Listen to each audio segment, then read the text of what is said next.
The Earth is a wonderful place. I'm here to tell you about the story of the Earth, and also to tell you about the special nation of America.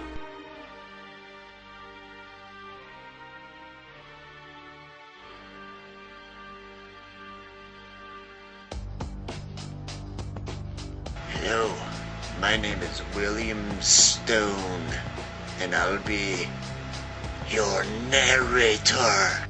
To begin, scientists believe that all the land masses on Earth used to be one great supercontinent called Pangaea. After a while, it pretty much got separated from each other, and we'll be focusing on this place here, which turned out to be, America. After a while, some funny-looking people started coming across this land bridge that used to be exposed because of lower sea levels.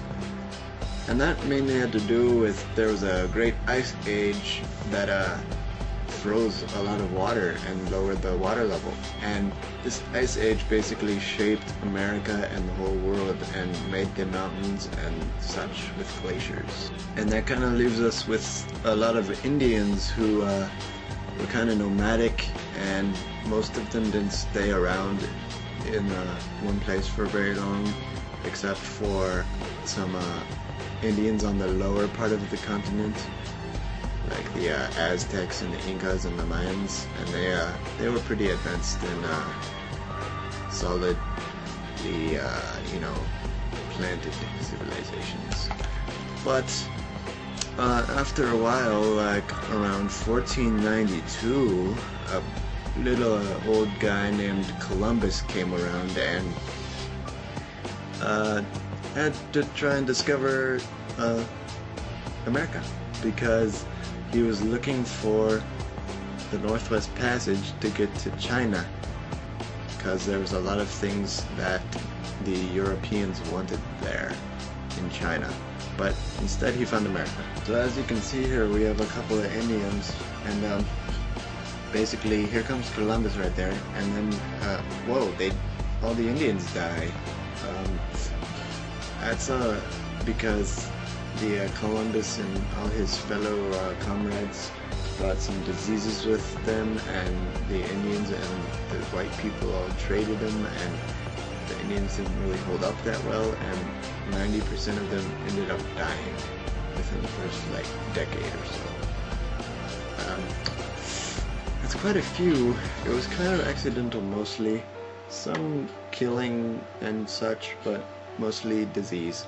And this brings us with the Columbian Exchange. There's a lot of foodstuffs and plants and such exchanged between the two races and nations and continents, between Europe and America, and it was all very exciting. And then the Europeans started getting excited and started colonizing, and an example is Sir Walter Raleigh starting the Roanoke colony, which it just, after a while, it just vanished. Like that one right back there. And it didn't do so well. But after that, it picked up a little bit with Jamestown, which had a rough first few years, but it picked up, especially with John Smith, who kind of whipped the colony up into shape, because it was kind of the people's fault, because they didn't really do what they needed to do to survive. And after that, we get into the main English colonies, which, the first original 13. And this mainly included the South, which was the Chesapeake region, which had places like Virginia, Maryland, North Carolina, South Carolina, and Georgia. They were all founded for various reasons, like charter colonies, joint stock companies, looking for profits. And Georgia was a buffer colony created to protect more valuable colonies, such as Florida. And they all had various religious tolerances and different things of that nature. Like Pennsylvania was mainly Quaker, Maryland was a Catholic haven. Most of them were Protestant, Christian, moving away from England to purify the Church of England, and they didn't want other religions, so just theirs. So they wouldn't allow Catholics or Quakers to be around. So they went and made their own colonies, like William Penn, who made Pennsylvania, which was a Quaker haven, which happens to be North New England, but we will get to that later. Georgia tried to keep slavery out of its colony for a while, but eventually they gave in and just tried to.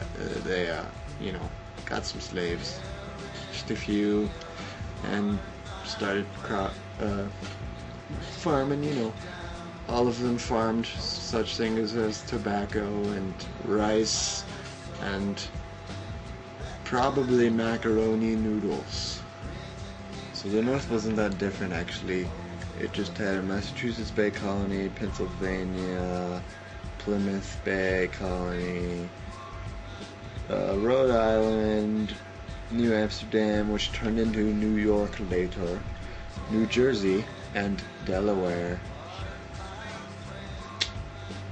Plus one more of a funny name that we won't mention here. So, it was just healthier in the North because there wasn't as many swamps and bad water and such, and it was harder to farm up there because it was all rocky and stuff, and the people were very inexperienced farmers because they were from Europe, but they earned a reputation for hard working and such, and they were just more family oriented and lived till about 70 years old, which was that of Europe or better, the average lifespan. So the North was a nice place to live, and the South was very swampy and had a lot of premarital birth and all that kind of stuff, and you can decide whether it's bad or good. So that basically covers pre-Columbian civilization through the colonies. But now I have to hand it over to my friend's documentary here. It's going to switch formats now and go into a completely different dimension.